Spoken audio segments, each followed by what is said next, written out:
Hello everyone, I want to welcome you to Ben Chris Development Foundation. This is your EDI training center, and today we shall be taking the first course with titled Mindset Reorientation and Entrepreneurial Thinking. It's going to be a very eye-opener for all of us because at the end of this class you are going to have a kind of reorientation of your mindset. So the first one we are going to be talking about is mindset. What is mindset? I'm going to keep it very simple as we dive in. Mindset is a way of thinking. Thank you. Is the way of thinking. A mindset is a mental inclination, tendency, or a habit. A mental inclination, tendency, or habits. In a word, a mental inclination or disposition or a frame of mind. Your mindset is also your collection of thoughts and beliefs. Is your collection of thoughts and beliefs that shape your thought habits. And your thought habits affect how you think, what you feel, and what you do. So your mindset impacts how you make sense of the world and how you make sense of yourself. Your mindset is actually a big deal. Another thing I want you to know about mindset is that it is a fixed. When something is fixed, it is stationed. So mindset is a fixed mental attitude or disposition that predetermines a person's responses to an interpretation of situations. So a person's usual attitude or mental state is his or her mindset. I'll take that again. A person's usual attitude or mental state is his or her mindset. So you can also say that mindset is a person's way of thinking and their opinions. When you see people discussing, dialoguing, I'm going to talk according to my mindset. My opinion is my mindset, is my belief.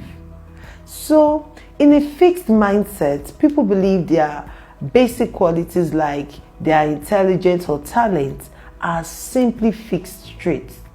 They spend their time documenting their intelligence or talent instead of developing them.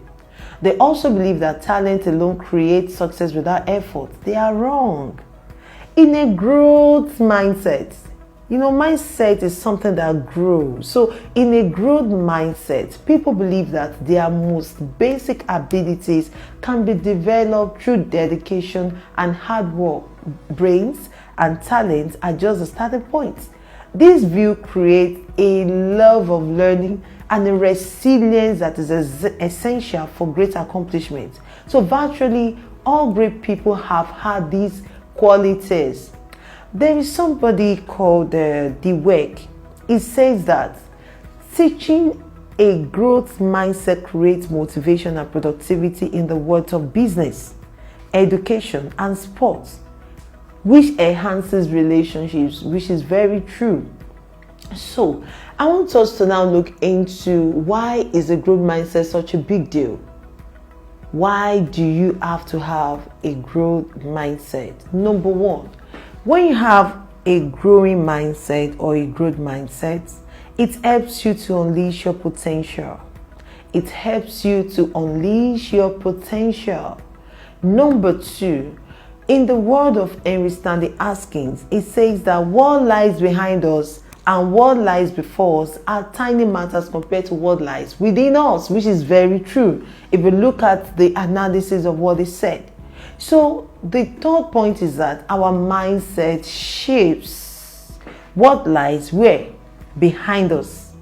Our mindset shapes what lies before us and it shapes what lies within us. Another thing I want us to look at is attitude and mindset. What is the relationship between the two? According to Oxford Dictionary, it says that an attitude is a settled way of thinking. Settled. When something settles. He said an attitude is a settled way of thinking or feeling about someone or something, typically one that is reflected in a person's behavior.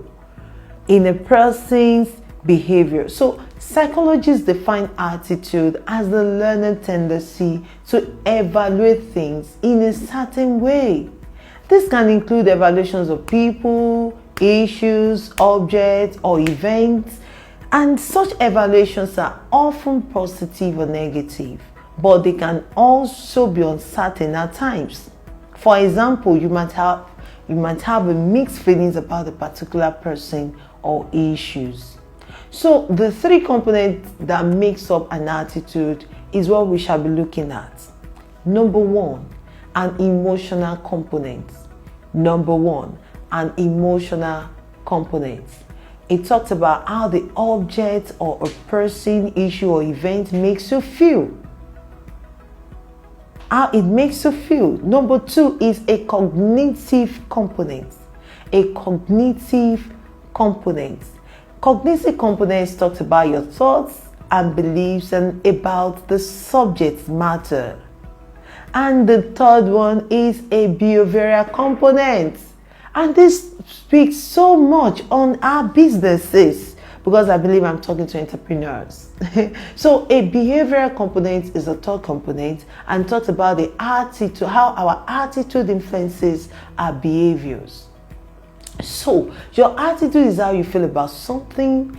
Your mindset shapes your attitude, and your attitude reinforces your mindset. But there is another one I want us to look at. We've looked at the behavioral. Now I want us to look at beliefs and mindset. Beliefs and mindset. What is the relationship between them? Tony Robbins says, a belief is simply a feeling of certainty about something. Let me give us an example. If you believe that you are intelligent, all you are really saying is, I feel certain that I am intelligent. And the basic building blocks of beliefs are ideas. Beliefs are like a tabletop. As you build references and experiences, you add legs to your tabletop, isn't it? So when your idea feels certain, it becomes what? A belief. That is why it is so important to know that your beliefs are based on 1, your belief shapes your attitude. 2, your attitude also shapes your belief. 3, your beliefs shape your mindset. I'll take that again. Number 1, your beliefs, they shape your attitudes. Your attitude now shapes your beliefs because they're interwoven. And your beliefs also shape where? Your mindset. So mindsets are those collections of beliefs and thoughts that make up the mental attitude, inclination, habit, or disposition that predetermines a person's interpretation and responses to events, circumstances, and situations. So in decision theory and general systems theory, a mindset is a set of assumptions, methods, or notations held by one or more people or group of people that is so established that it creates a powerful incentive within these people or groups to continue to adopt or accept prior behaviors, choices, or tools. So where we're actually going is to look at our entrepreneurial mindset, because I am addressing entrepreneur. So we need to really look at our entrepreneurial mindset. It's very, very important, because if we don't get it right at this level, we might not get the business right. If you don't have a positive attitude towards the business, we might not really get it right. So what is entrepreneurial mindset? This refers to a specific state of mind that orientates human conduct towards entrepreneurial activities and outcomes. Entrepreneurial mindset refers to a specific state of mind which orientates human conduct. Are you writing it? towards entrepreneurial activities and outcomes. So individuals with entrepreneurial mindset are often drawn to opportunities, innovation, and new value creations. So characteristics include the ability to take calculated risk and accept the realities of change and uncertainty that may occur in your business. So let's look at number 2. Having a business mindset simply means you are willing to do the work that is needed to get your business done. Business mindset, it means that you are willing to do the work needed to get your business done. The problem becomes when people do not solely consider their business and what they have to offer. The problem becomes when people do not solely consider the business and what they have to offer. The number 3 is entrepreneurial thinking is the ability to see things differently than the rest of the world. To see things differently than the rest of the world.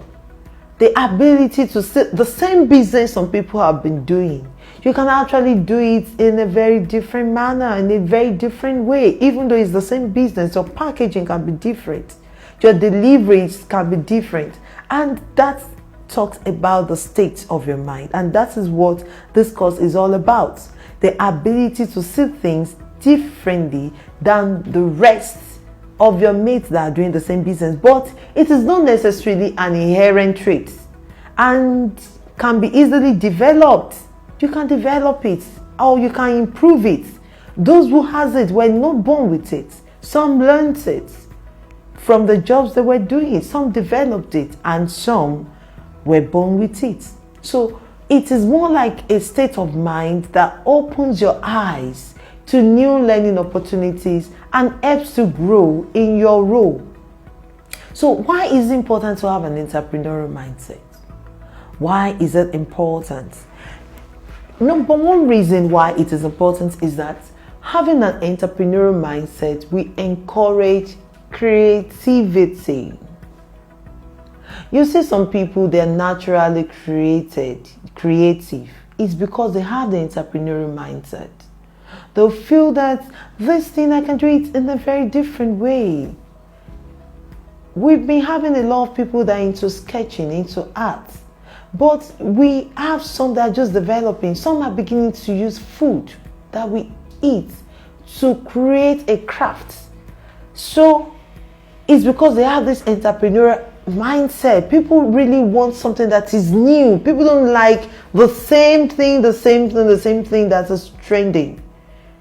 So it talks about creativity. So you've started your business and things are going well for the most part.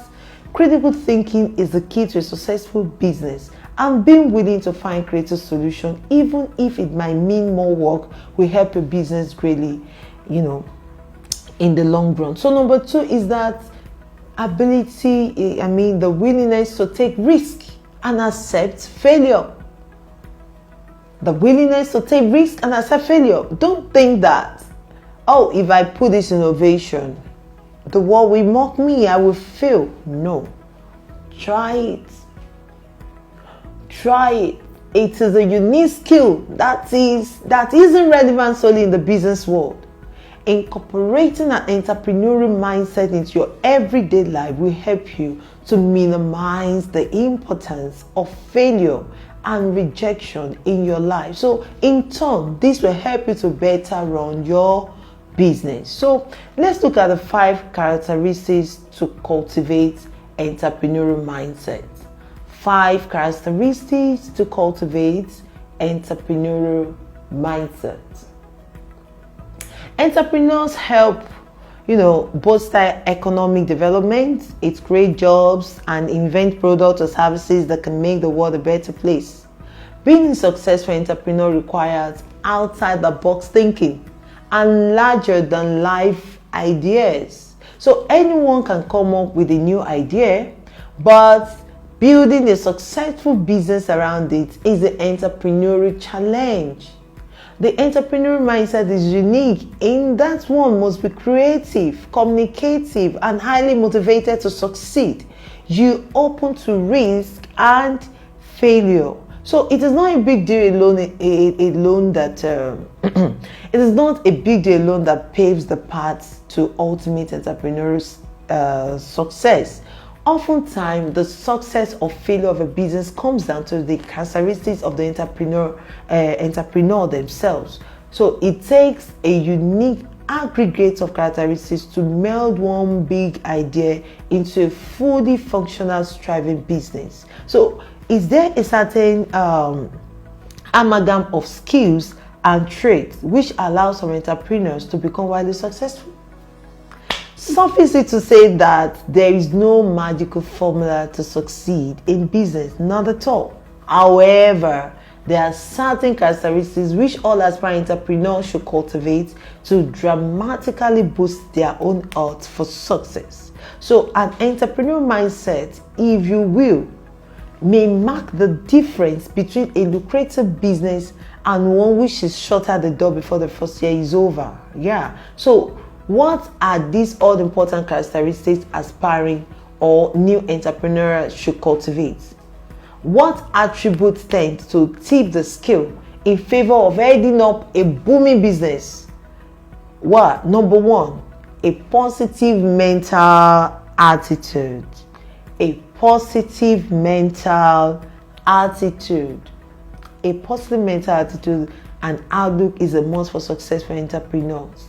The mindset of the head of the company sets the tone for the rest of the company and influences corporate culture. So negative thought undermines forward motion and the progressive of the company.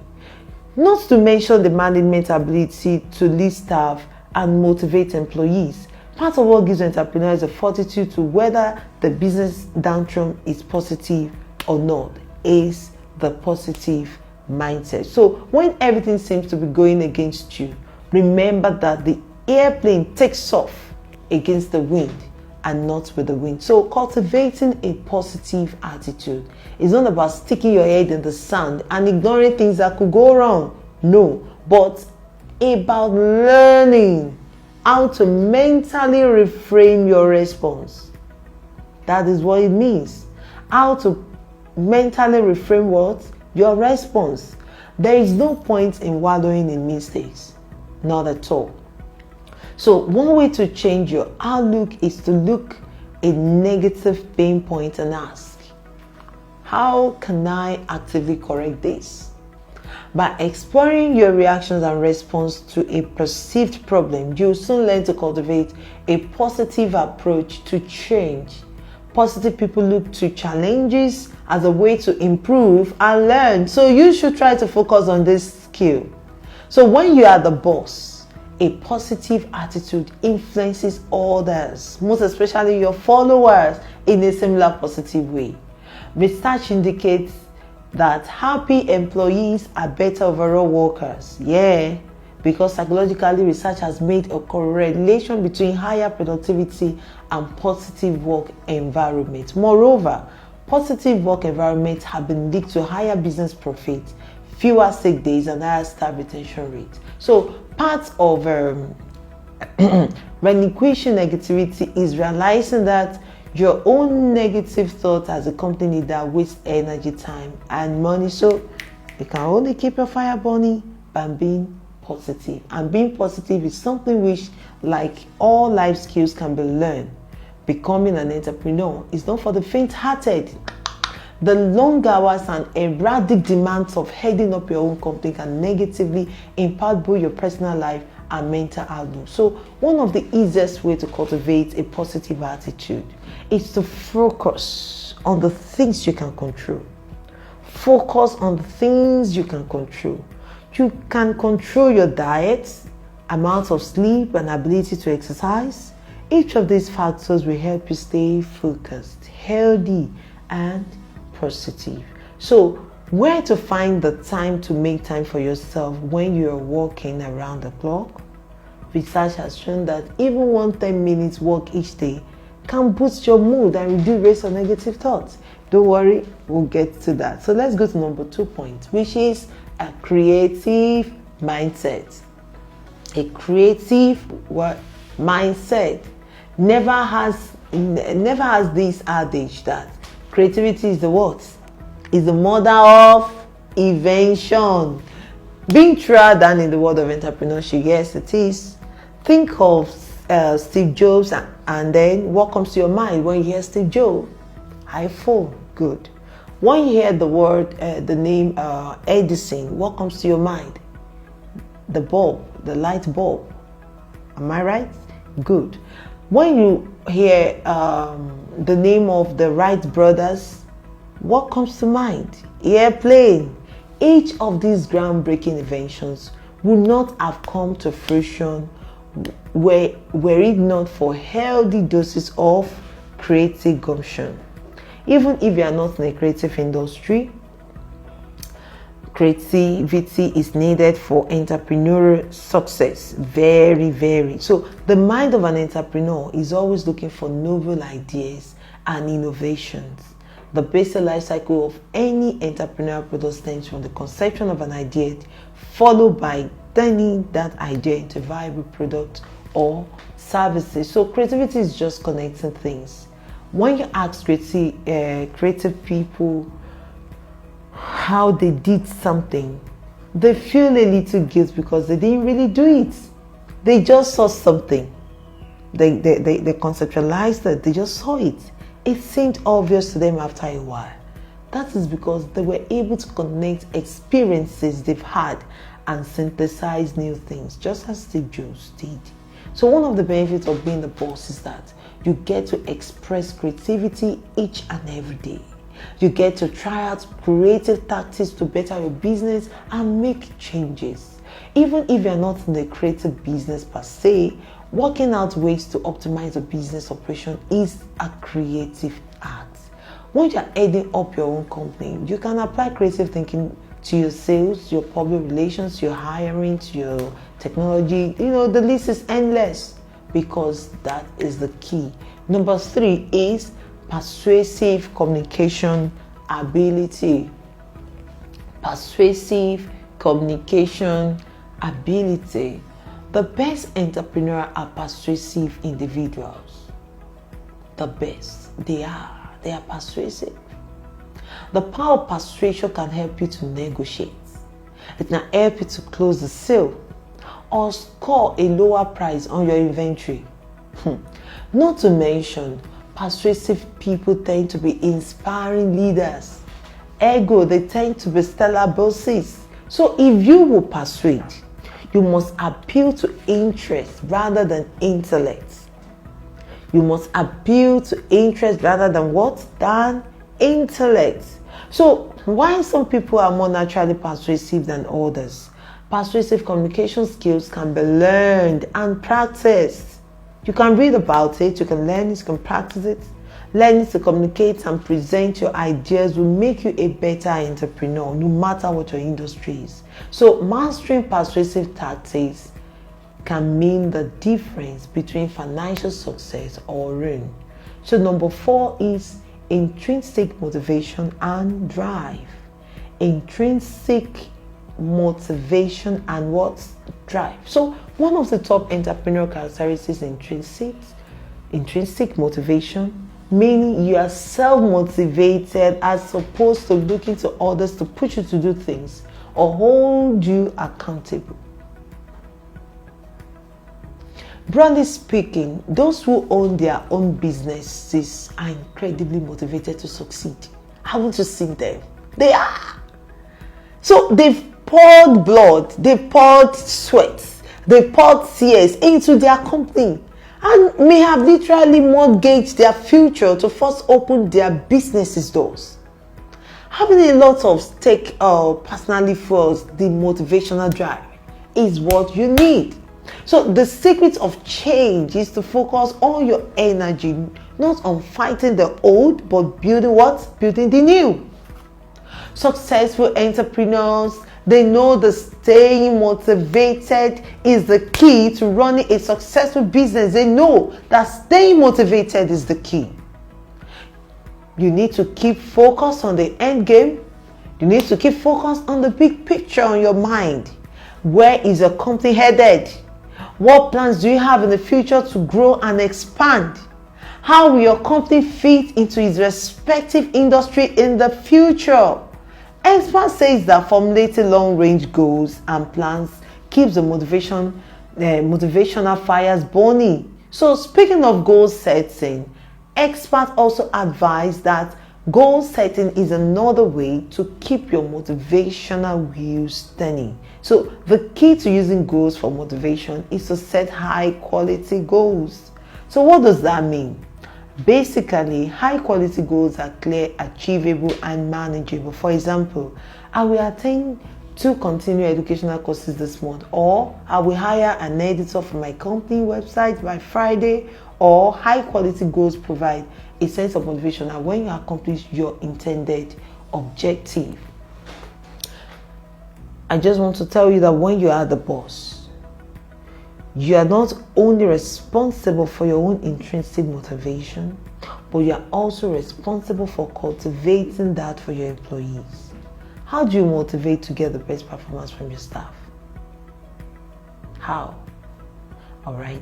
That one will be seen in the next future. So let's go to the 5th one, which is tenacity and an ability to learn from failure. Go up. Tenacity and an ability to learn from failure. So when you're starting a business, you hope that your business will be a wide success, right? Good. It is true that success is wonderful, but failure is where growth and change happen. Yeah, it is where change and growth happen. So the key to learn from failure is to actually learn and embrace your mistakes so they make you better, not to break you. Even failure is a step to success. So don't be afraid to fail. Don't. Because when you do, you'll be in good company. The richest business owners, most decorated sports stars, and well-known artists have all failed at one time or another in their paths to riches and fame. Everyone is woman, therefore imperfect. I've failed before. Even you have failed to get to where you are today. So do not expect yourself to be perfect in the pursuit of your business dream. It is by definition impossible. So how can you then cultivate tenacity and embrace growth from failure in business? Number 1, failure is inevitable, you should know, but your reaction to your failure is what you make it. So number 1 is that don't be ashamed of your setback. Don't be ashamed of your setback. Don't attach judgment or blame when you fail. Business failure should not make you feel ashamed or embarrassed. Do your best to remove the emotions from mistakes you made as an entrepreneur. You might have lost a lot of money, but just move on. Learn the lesson and move on. Because money that flies away with no time, when you get it right, will come back to you. So number 2 is I want you to use tough times to learn from adversity. Use tough times to learn from adversity. Use tough times to learn from adversity. Let times of adversity lead you to strength. Failure can be your best chance to learn how to do something right. As a startup new business owner and entrepreneur, you are going to face many first clients, first business leads, first employee hire. You know, some of these first are bound to not work out. They are bound not to work because you are just putting your feet into the water. They might not work out. But some of these first are bound. When they are not bound to work out, that's okay and expected. But use this setback to develop ideas and tactics for how you want to run your business in the future. So number 3 is share your experiences with others. Share your experiences with others. It's, failure at something is human. So which means that others have forged that path before you. Some they've been there before you. So share your experiences with them, with the people you trust, whether it's your mentor, your colleagues, or staff, to gain some outside perspective. Because from the perspective, be able to gain your strength. So sharing that experience can help you collaborate to reach an even better solution for how to handle a tricky problem in the future. So number 4 is that don't be afraid to change course and reset. Don't be afraid to change course and reset. Even the best laid plans will sometimes go awry. That's the nature of life as well as business. So there will come a time when you may realize that something simply is not working. So you may have to adjust your planned course, reset, and start over. So number 5 is never give up. Don't give up. One of the most important keys to success in entrepreneurship is to never give up. Perseverance will get you through the tough times. Be tenacious about working towards your dreams. With determination and grit, you will achieve them. It just may not be overnight. So conclusively, starting up your own business and running your own company may be the most exciting, rewarding, positive things you have ever done. It may also be fraught with challenges, self-doubt, and worries. That is normal. So learning how to embrace the entrepreneurial mindset and cultivate key characteristics linked to success will help you build a thriving business. Thank you, and see you at the next course, which is Generating Business Ideas. See you there.